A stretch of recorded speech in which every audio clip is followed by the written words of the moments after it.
తమ్మి నువ్వు తప్పు చేసినట్టు ఒప్పుకోవాలి. అరే ఏంటి సార్ మీరు మాట్లాడేది? అసలు ఒప్పుకోవడానికి నేనేం తప్పు చేశాను?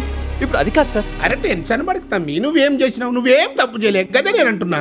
తుపాకి నీ దగ్గర నుంచి వెళ్ళింది కానీ నువ్వైతే వాళ్ళని షూట్ చేయలే, ఉల్టా వాళ్ళే నేను షూట్ చేసిండ్రు. లే అవును, నీ కేసు ఫుల్గా స్టడీ చేసిన తమ్మి. సార్ నన్ను నా పెండ్లం ఏమైనా చేస్తారని భయంతో వాళ్ళకి షెల్టర్ ఇచ్చిన. ఆ తుపాకితో కానీ మిగిలిన ఐటమ్స్తో కానీ నాకేం సంబంధం లేదు అని చెప్పు. కథం మిగిలింది నేను చూసుకుంటా. ఏంటి మధు ఇది? చెయ్యని తప్పు చేశానని చెప్పాలా? అసలు మీరేం మాట్లాడుతున్నా మీకు అర్థం అవుతుందా సార్? తమ్మి ముళ్ళ కంప మీద గుడ్డ పడింది. సార్ అని మెల్లగా లాక్కోవాలి కానీ సర్రం లాగిన వరకు గుడ్డ చినిగిపోతుంది. ఈ కేసులో కిందికి మీద చేసి గెట్లైన సింపతి మీద మనం శిక్ష తగ్గించుకోవాలి.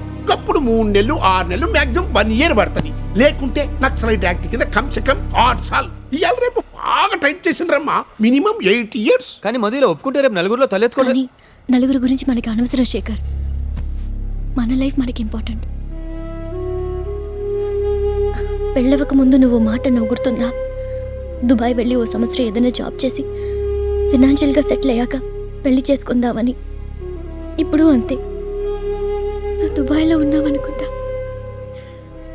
అక్కడుంటే కలవడం కుదరదు, ఇక్కడైతే కనీసం కలవచ్చు.